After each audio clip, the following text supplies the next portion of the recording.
Hello, I'm Dr. Albanese with Albanese Chiropractic, and I want to welcome you to another video in our series of health videos. Our mission is to help as many families as possible create healthy lifestyles and reach optimal health through chiropractic. Now today we're continuing our discussion on intermittent fasting or time-restricted eating.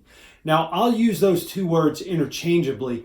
There are small differences between the two, but for the most part, to keep it simple, I'll interchange those two words. Now, before we get into the material, it's very important that we understand what intermittent fasting is not, because most people will focus on the fasting word and think, okay, this is a diet where I can't eat anything, or I'm going to have to cut out a tremendous amount of food and decrease my total caloric intake. And that's not what intermittent fasting is. It's simply creating a time during the day in which you're eating and a time during the day in which you're not eating. And that's what intermittent fasting is. So let's talk about first who should not take part in an intermittent fasting diet.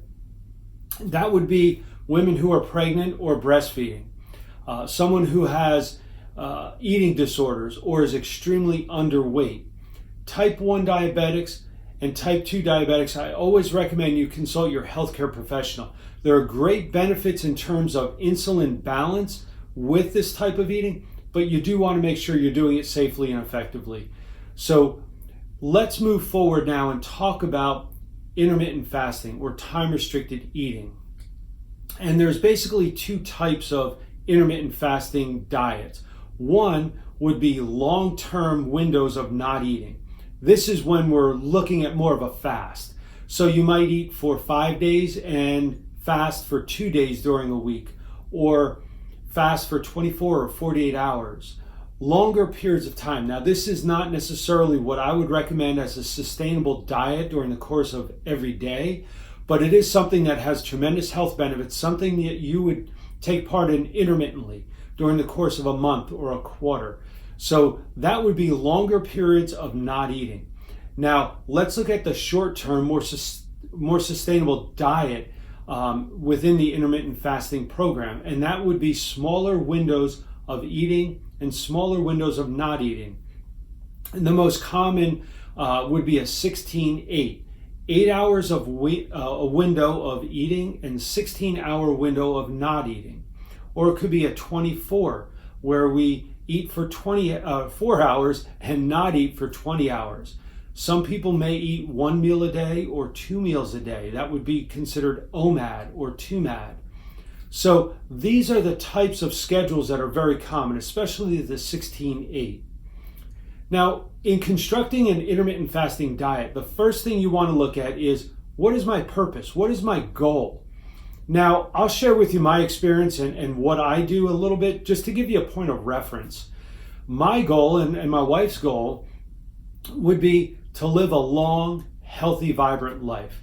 I've studied nutrition now for over 20 years, and I've studied all different cultures around the world, the healthiest cultures, the people who live well into their hundreds. And as they say, success leaves clues. Well, I want to find out what kind of clues are they leaving to enable them to live long, productive lives well into their hundreds.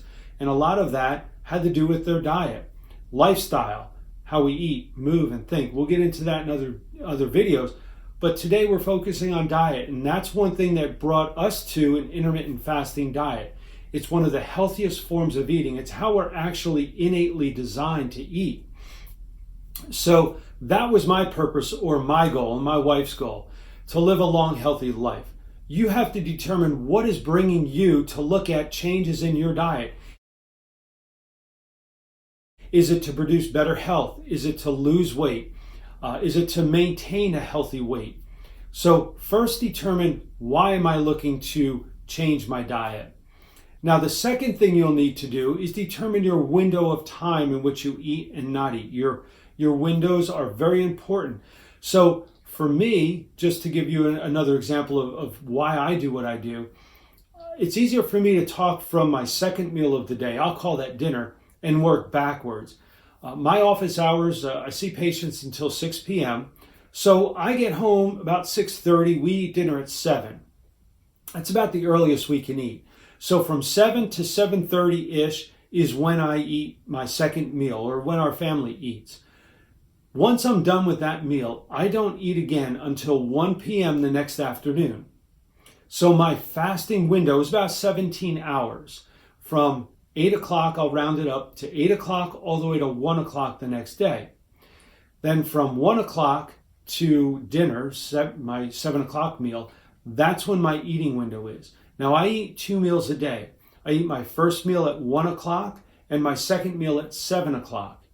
Now you might say, wow, how do you do that? How do you not eat for 17 hours? Well, I go to bed by 10 o'clock and I'm up at 5 o'clock. So during that period of time, I'm not eating anyway because I'm sleeping. I wake up, I exercise, I work out, and then I get ready. I get to the office about 7:30 in the morning, start seeing patients at 8:30. Then from 8:30 to 12:30, I'm busy. I'm not thinking about eating. I'm not thinking about food. I don't get hungry until about 12:30. I start to actually feel hungry. Not a mental hunger, but an actual physically, I'm hungry. And that's when I start to eat, about 1 o'clock. So that's how I design my windows of eating and not eating. It's really based on what is applicable to me and my schedule, especially around my office hours. So you have to determine what is your window of eating. When do you want to fast? When do you want to eat? When is it feasible for you based on your schedule?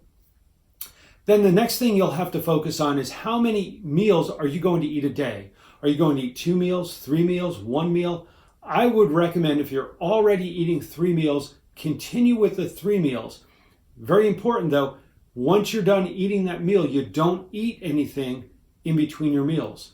That would be the first step. Now, also, what are you drinking? For me, I only drink water. I'm not a coffee drinker or any other. I drink water. You want to make sure you're drinking enough water. We did a program, a video on hydration. You can check that out on our YouTube station. But you want to make sure you're having at least half of your body weight in ounces of water a day. That's very important, proper hydration. So just to backtrack again, determine how many meals you're going to eat a day. And then in between your meals, you don't want to have anything to eat or drink besides water or maybe black coffee. Basically, you don't want anything that comprises calories.